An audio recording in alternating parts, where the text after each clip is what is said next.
Hi guys, welcome back to Rising Stars, new episode. Again, as always I say, don't forget to check out Urban Eats MTL, our sponsor. You might find something tasty there for your preferences.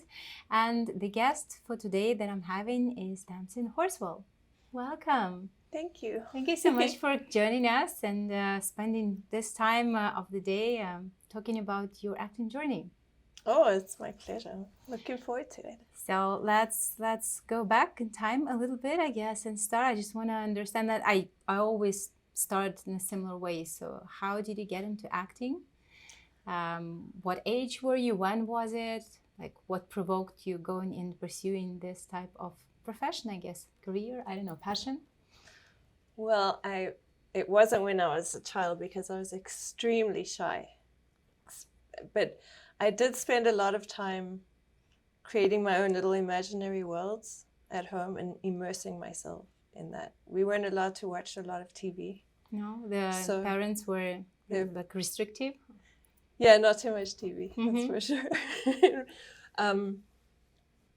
So yeah, I spent hours by myself creating these little worlds, and sometimes writing, sometimes drawing, sometimes dressing up, sometimes making little props. And your outfit today, honestly, when I saw it, like, oh my god, I love it. So I guess that's your personality, how it comes also to life through. Well, I think I preferred to just kind of hide away when I was younger, but somehow I got in these speech and drama contests, inter-school contests, and I don't know how I did it because I was literally too shy to ask the teacher if I could go to the washroom. But somehow I managed to do these speech contests, reading poetry and reading speeches, and that was in very early on. And then much later, after I'd studied fine arts, I dated someone who was an actor, and he was doing quite well in Vancouver. So he needed someone to be rehearsed with. So he said, "You should try this." You were first. You were like his reader. Yeah, just because I was his girlfriend, and yeah, and then I said, "Really?" And then I went and secretly did a course, and I loved it. The acting. And then that was it. He said, "Oh no, you got the acting bug," and yeah, that was it. So that's when it's. But your education, it's in fine arts, so it is somehow somewhat still connected to the artistic nature of you as a person, but it's not acting specifically. Yeah, but I think they help each other because they're both things that you never really finish. Like if I'm working on a painting or a visual arts project, it's something that is never ending. And an acting journey too is like that, especially in theater. You can keep developing your character. If the show was to keep going and going, you'd always find something new. So in that way, they're similar.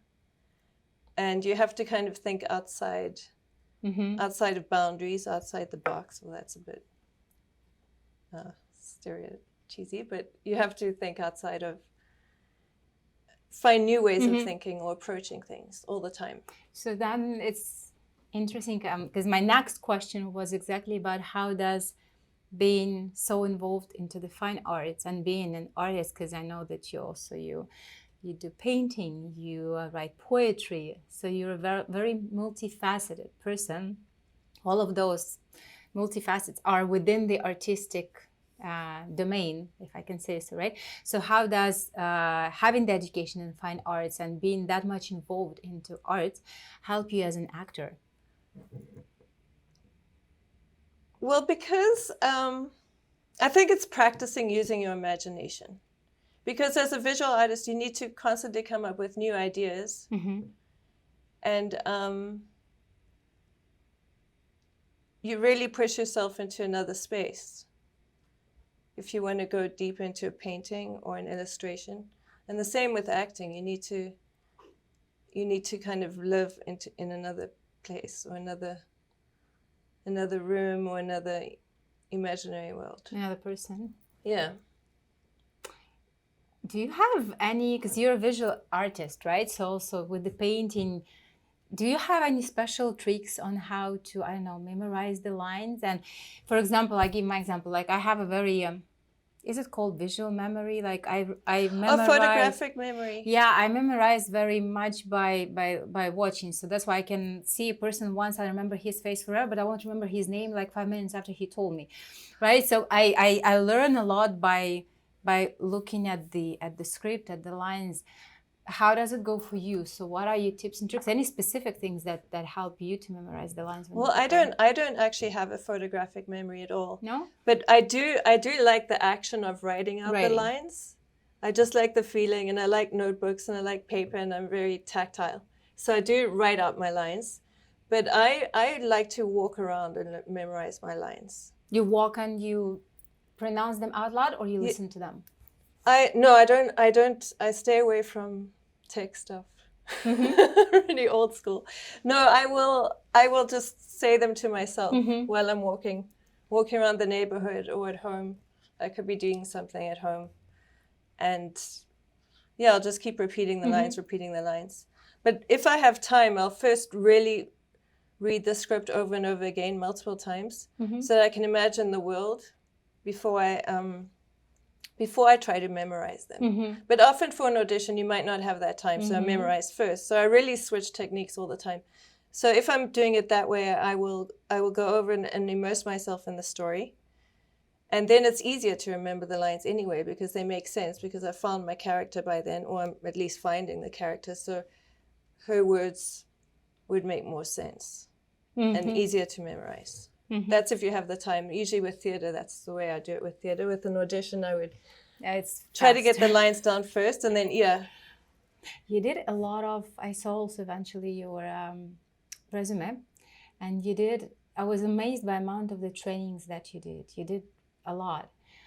So question, do you have, because sometimes I find, and eventually I haven't done yet that many, but often the acting coaches that would kind of teach you doing one thing but different ways, like getting into character or getting yourself into the mind, a space of mind.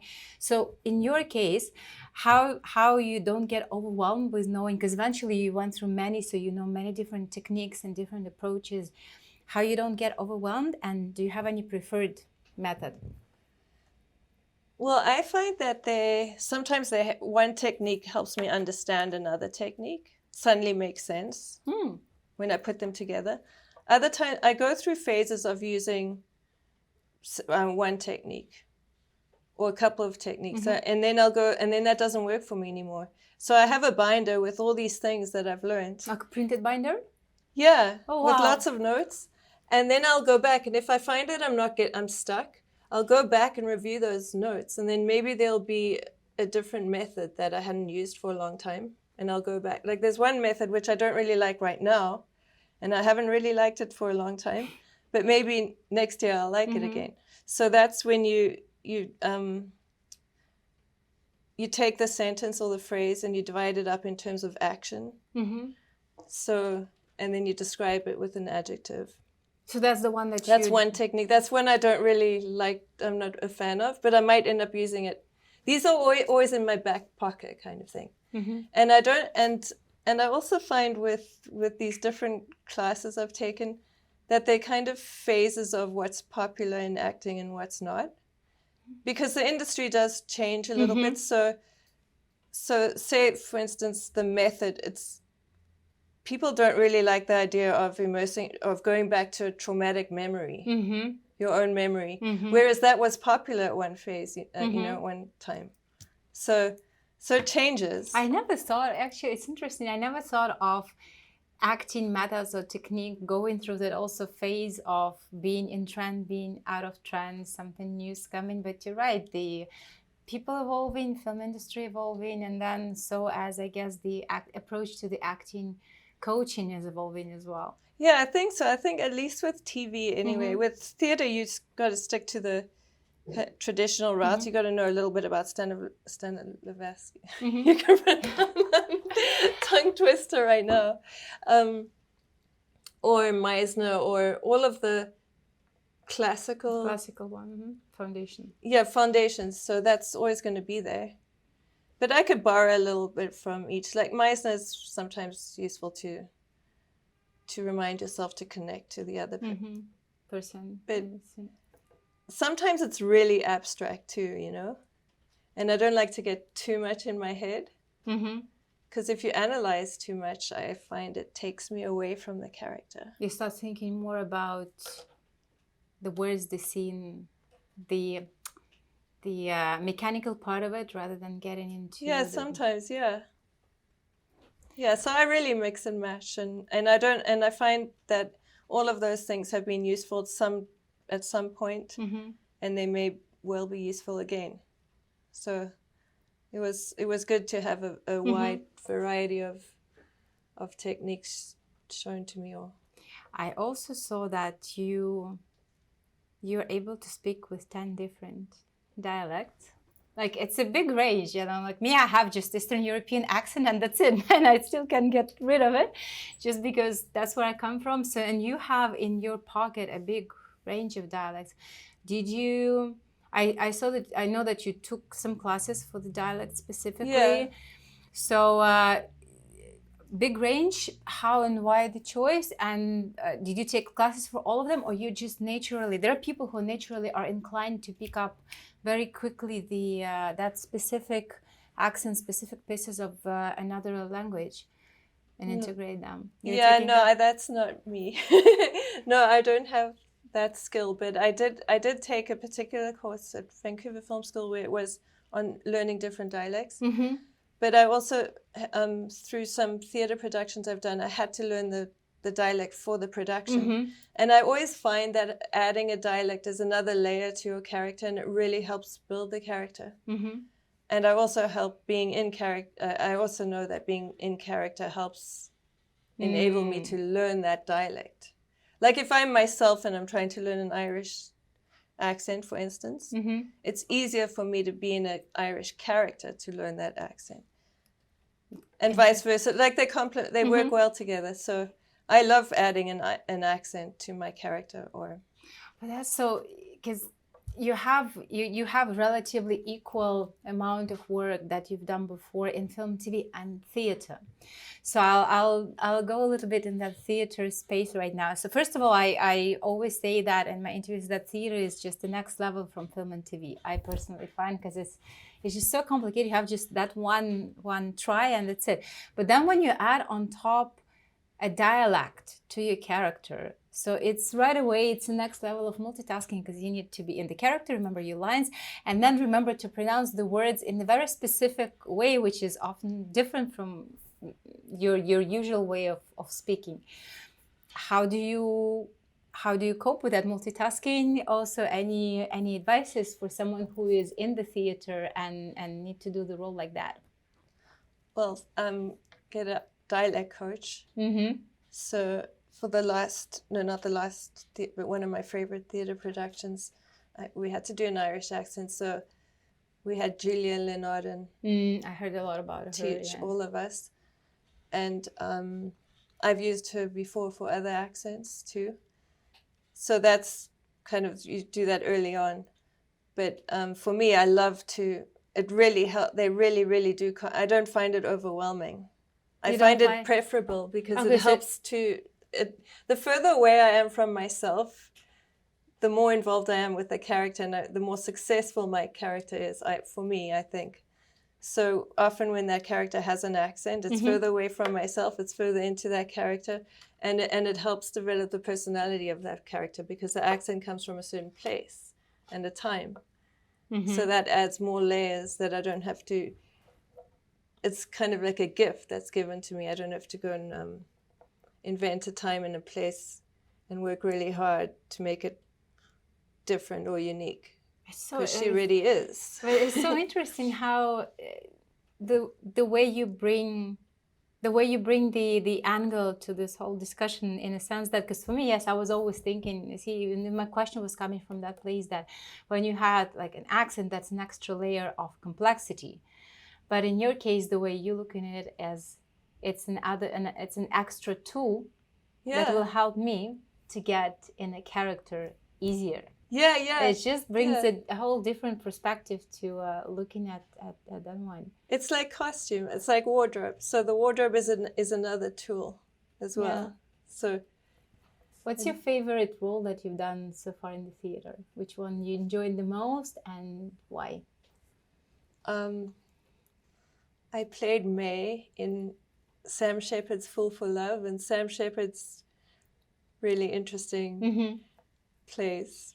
I love him as a playwright, As a player. and he was a good actor too. But yeah, she was a crazy character. All the characters in that play were crazy. I worked with some incredible actors, so I was really a beginner at that stage. So I got so much from them. So it was a huge experience for me. So that's why it stands out, not so much because of her character, but because of the people I worked with. And I worked with a really good director in Vancouver, John Patterson, or Jack Patterson, as he likes to be called. And yeah, it was a very, very exciting time. And she was a kind of a Southern girl, and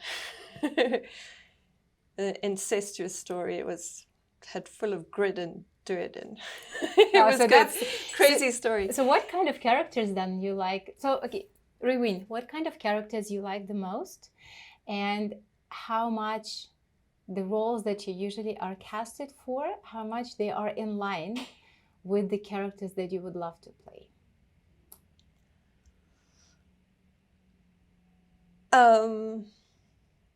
Yeah, difficult. I like to play really contrasting characters. So my second favorite theater production was a very innocent but a little bit slow Irish girl. So complete opposite to this to another character. So as long as they're extreme opposites, I'm really happy. So, but I would love to play in theater. I'd love to play Blanche Dubois from Streetcar Named Desire. This is that's also a scene I worked on really early in the class, and I loved it. And I love Vivian Lee; she's inspirational. So I really want to play that one, her character, one day. And for TV, I'd love to play a detective. A detective? Okay, so But it's a polarizing yeah, also. yeah. So you As jump long from as one to another and then a detective. Okay. Yeah, as long as I they're didn't really expect it. different and a detective who's kind of I don't know if you saw that TV show called Engrenage, No, I Parisian show. No, I haven't seen it. It's all the crime and the politics, but then her personal gritty, dark, dramatic story, and something like The Fall, or all these detective stories where there's another story behind the crime scenes, you know. Under the cover. Yeah, and ongoing. Yeah, I'd love to do that for 2 years or something. Yeah, let's manifest, right? Like we're also talking and we're manifesting. So like for 2 years, it's a good recurring TV role. series playing a TV detective series. So that's who has very complex life and very complicated personality, and yeah, that would be fun. Did you try, because I know that I met you lately at the classes, Susanna Venero, the previous classes. Did you ever ask the coach to give you a specific type of the character? Like, because I remember I asked once Susanna, I said, hey, like, I want to try a psycho. Like, can you give me a scene with the psycho? Like something completely crazy. I want to stretch myself. I want to try that type of the character. Did you ever try that, or usually go with what they give? No, I haven't. I actually like it when they don't give me a choice, because I'm very indecisive. That's my flaw in my personality. It's terrible, but no, I like to because then it also replicates an audition scenario. You don't have a choice, so that's what you get. So you work with it whether you like it or not. So I like it for that reason.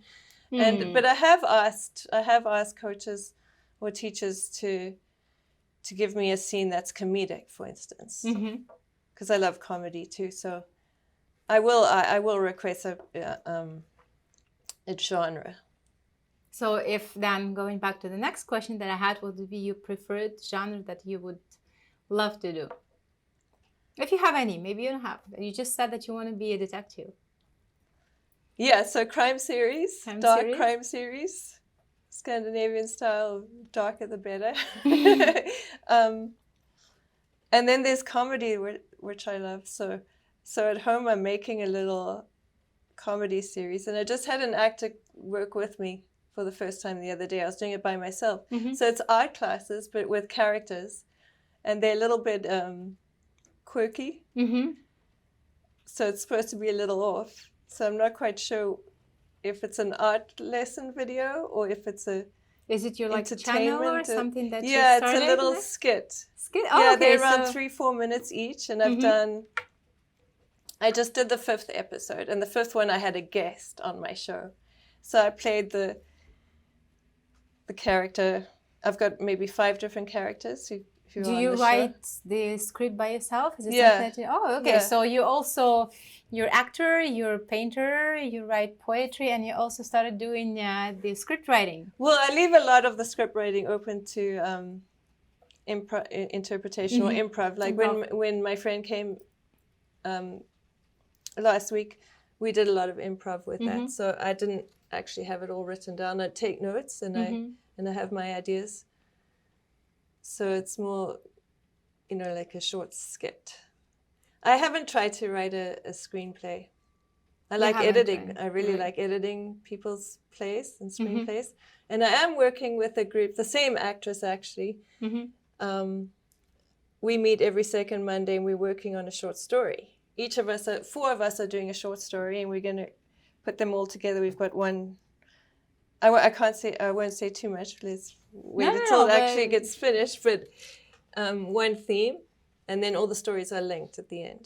Oh, so like each of us write one story, but those 4 stories that are connected. Yeah. But this is more like a novella. It's not a script. But still, it's going into writing and developing a new skill. Yeah. Technically. Yeah. What was your big highlight when it comes to film and TV? Something that really left. I mean, every single time we go on set, it's a little trace in our heart because you get to do what you really love. But anything that stood out for you in your journey, acting journey, up until now? Well, I haven't ever had any bad experiences. They've all been good. I always look back on them with fond memories. No, but maybe something that stood out. I don't know, in terms of the character you played or the team or something that was really like, oh wow. Well, this was more of a little accident on set. This was for a TV show called Da Vinci City Hall. It was filmed in Vancouver, and between takes, it was winter. They gave me a really nice designer jacket to wear, and then I stood too close to the heater, and it caught on fire. So, oh my god! Wow, that was embarrassing. That was a bit of a stressful moment on set. Yeah.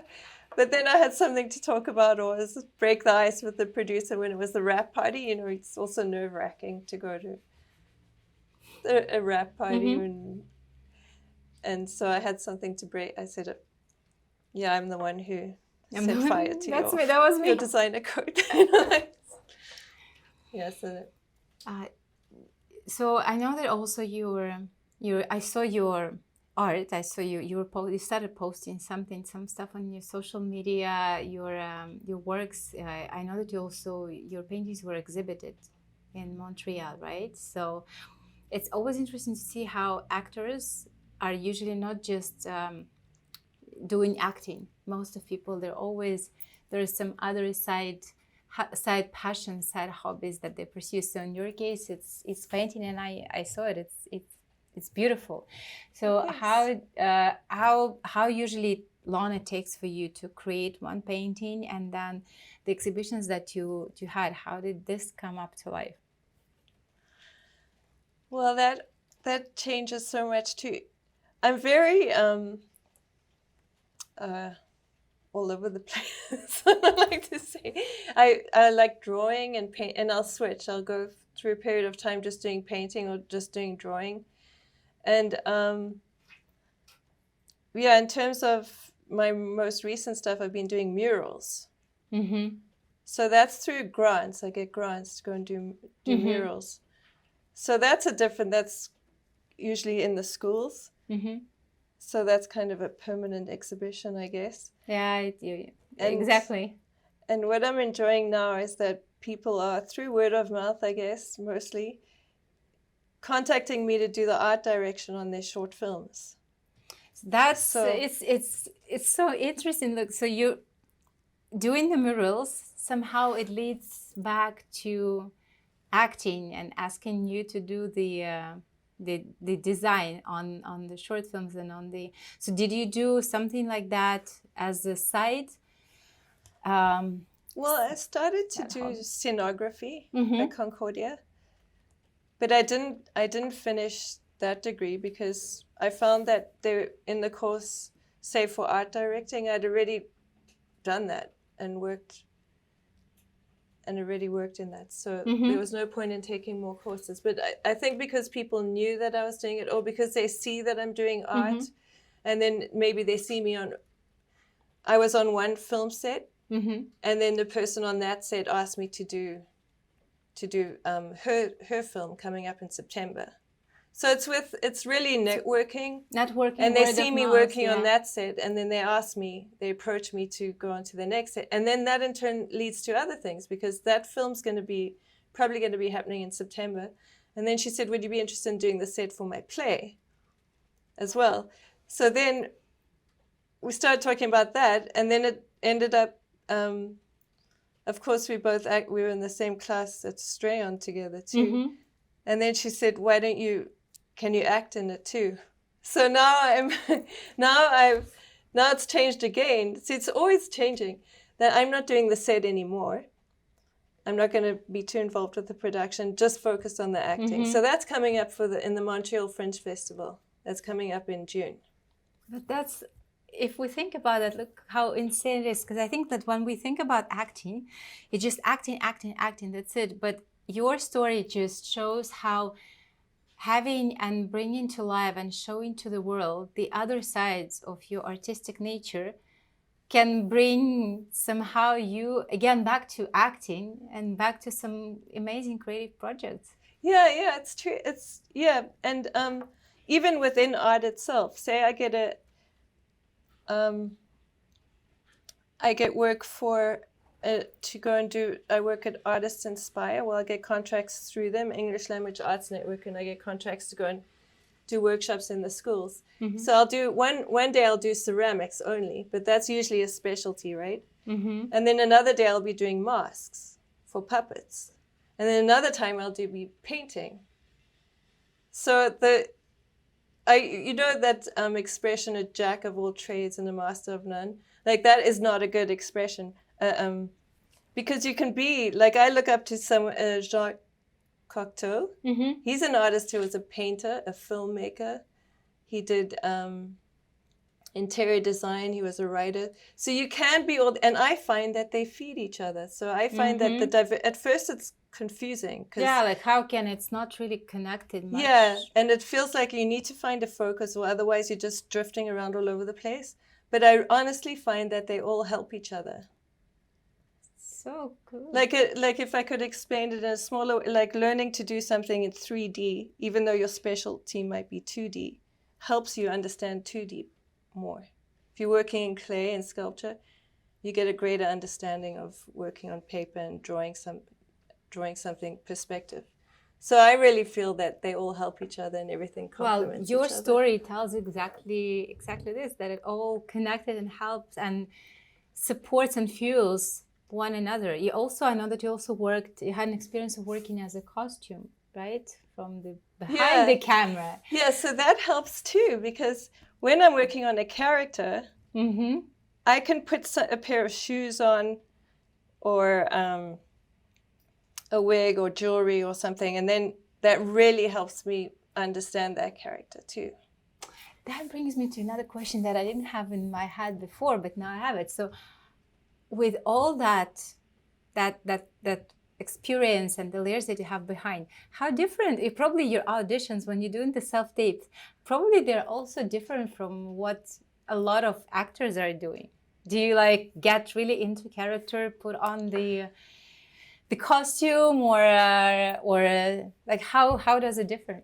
Well, I'll definitely put, so say we're only filming up to here, Yeah. but I'll definitely put the shoes on that that character would wear because Oh, it good helps to you. I me. usually have my sometimes I have my pajama pants underneath because like it's not really visible.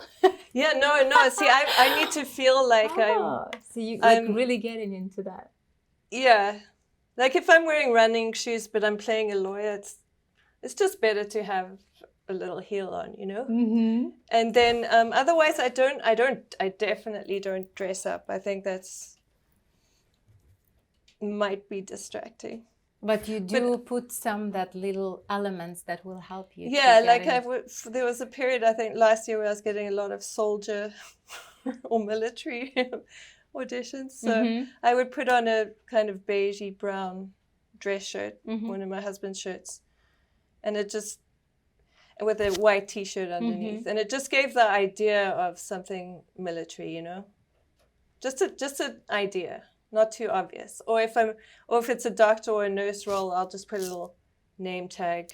Mm-hmm. But you have to be careful; it can't be too distracting. Like I had one that was from a running race, and it had the name of the running race. I thought I shouldn't have put that tag on because they're probably going, What it's is an that? American character or something. It's got Montreal marathon or whatever.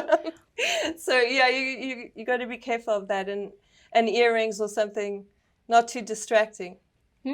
I do, yeah, depending on the character, I would dress up, but actually it's an interesting thing of like what you said right now. Like if I'm playing a lawyer, I would put the shoes on.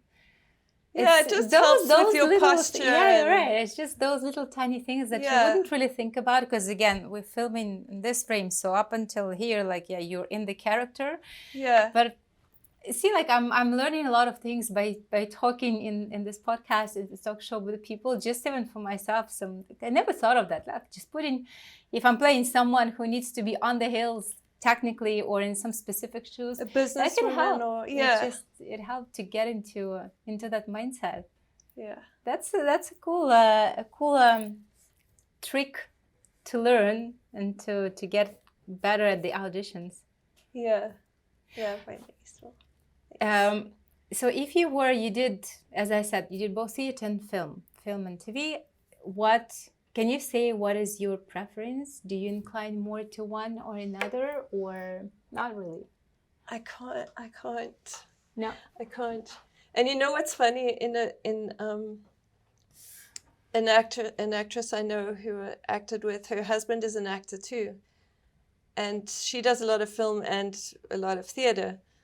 And her husband's an excellent actor, and I said, why doesn't he do film? And she said, he's terrified of the camera.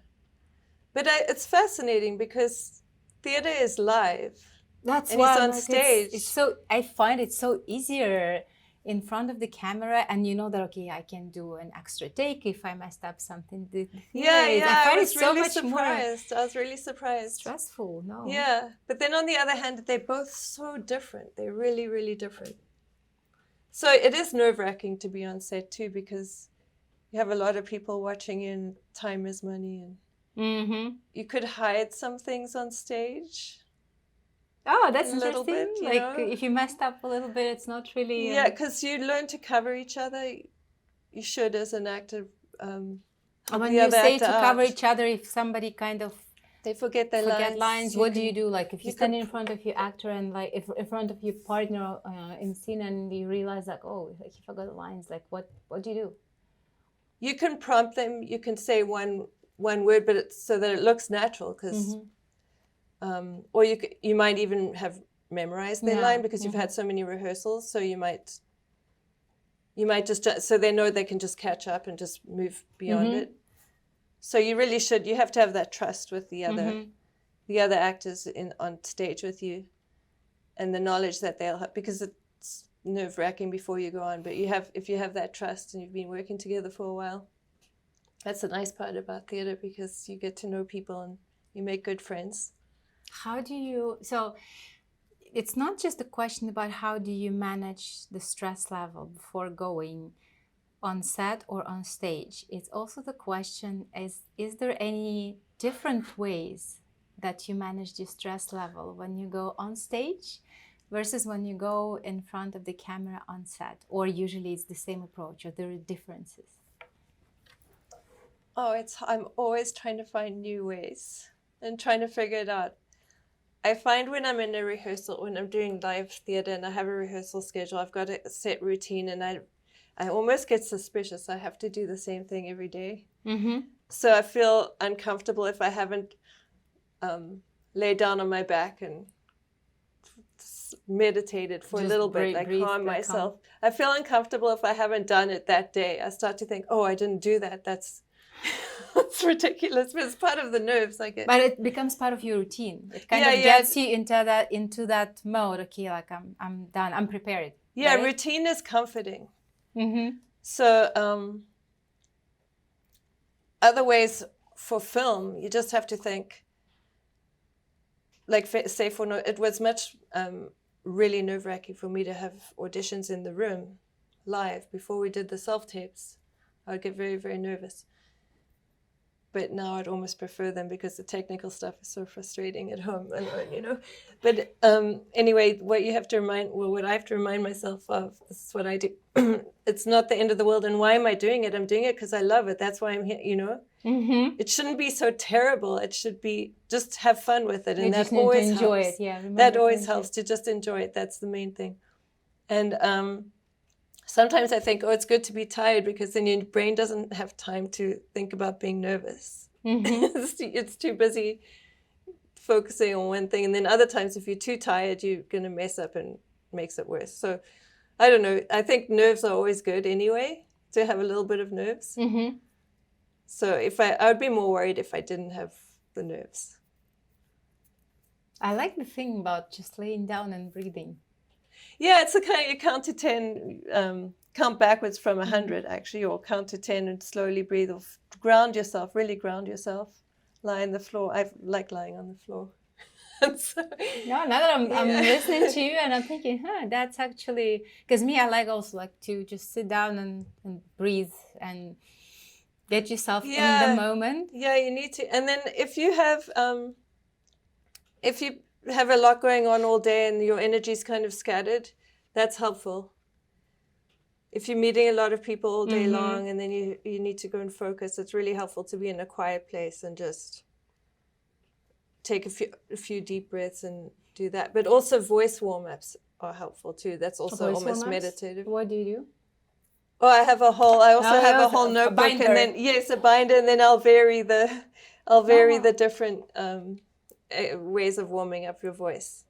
But just that actually, because it forces you to breathe into your diaphragm, that is naturally calming. Your shoulders start to drop, and now just talking about it, I feel more relaxed. Just talking about it, I feel more relaxed in this interview because I put my shoulders down and I started breathing into my diaphragm, into my stomach. So. How long usually you rehearse for the theater? It's long, right? So it really allows you to get into the characters. So because you said that and I did theater many, many years ago in the university once. I have it on my to-do list, on my bucket list to do. Now moving on. That's why I'm asking a lot of questions. Those people who did have a lot of experience in theater, because you said that then from one performance, because usually you do the play like what 10, 12 times, right? Yeah, roughly. You said that you have an opportunity to add every time a new layer, right? So does it come somehow naturally, like you did a play and like, oh, there's something new that I can do, or it comes more through the rehearsal process? I think through the rehearsal process. Rehearsal process? Yeah, and it's fun. The rehearsal process is really fun because it's very, very creative.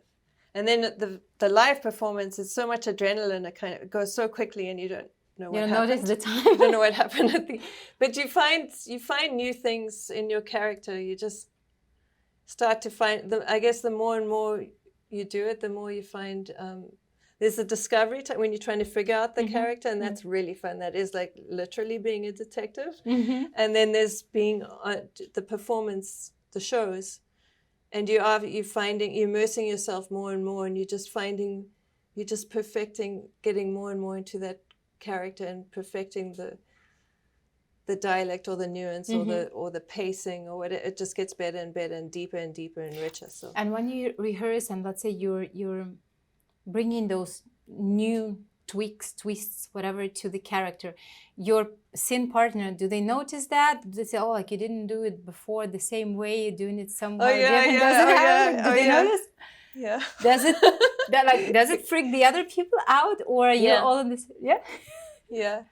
Yeah, I know a little rule that you shouldn't tell another actor what to do. No, that's why? the director's job. Oh, really? Okay.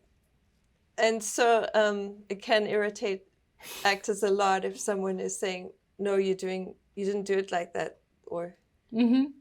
So they just go with the flow. Okay. But you know what? You spend a lot of time with people.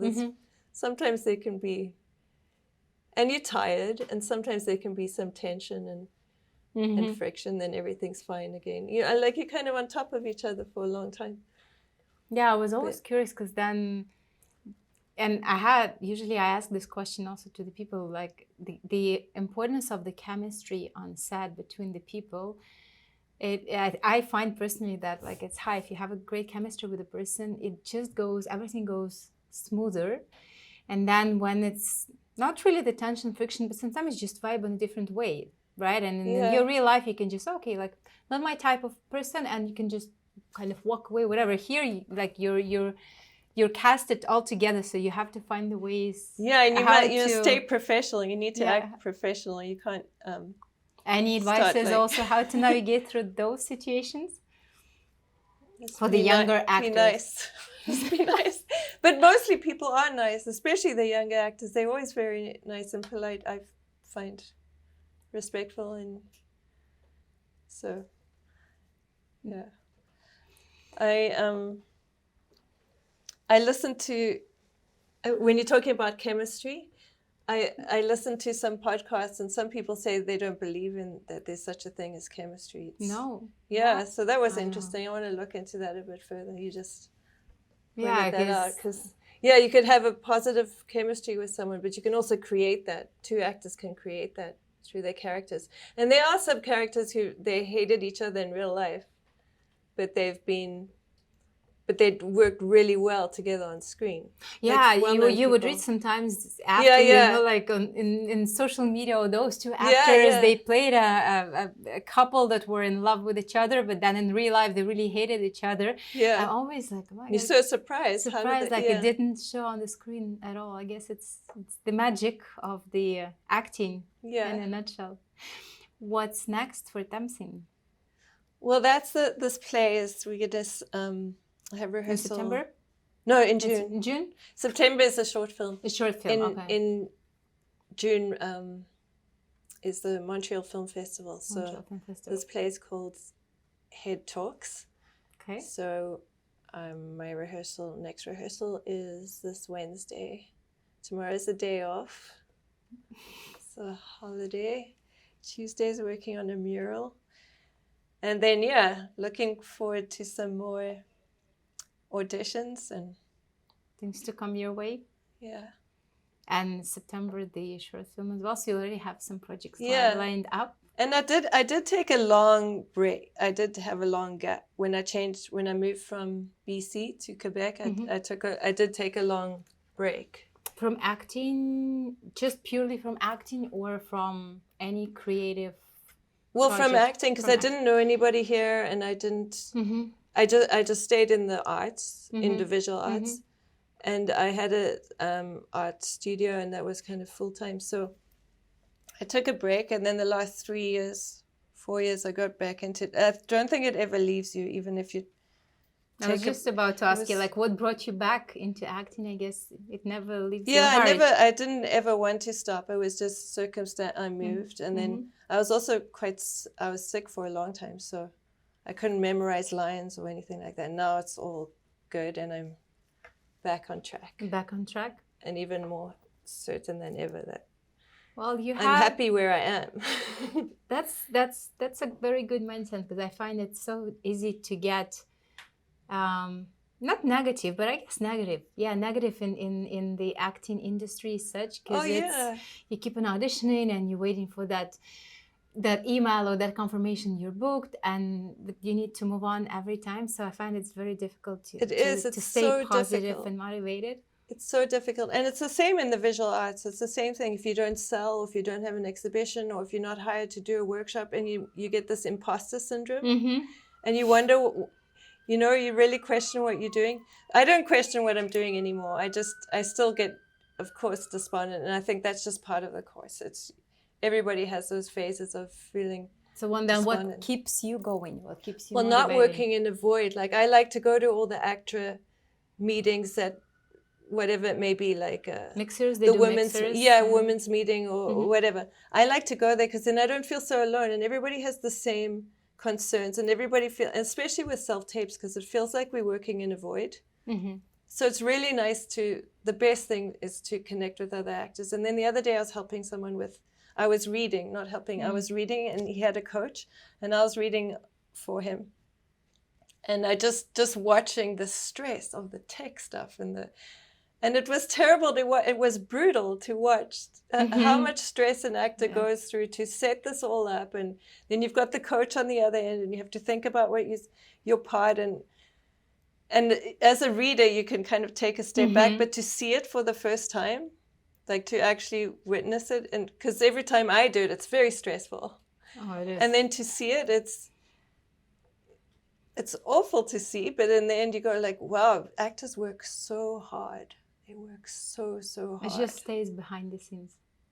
It's not like, seriously, right? Like, it's not just coming on set and doing that, performing whatever role you got. It's all the prep, and then that whole stress when you're doing the self-tape or preparing the audition.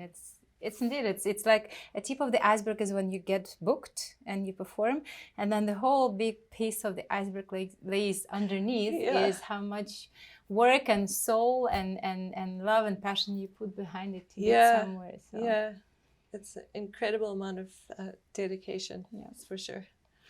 Well, thank you very much for coming, and I'm wishing you all the best. I'm wishing you the success with your play. Thank you. With the film, with the exhibitions.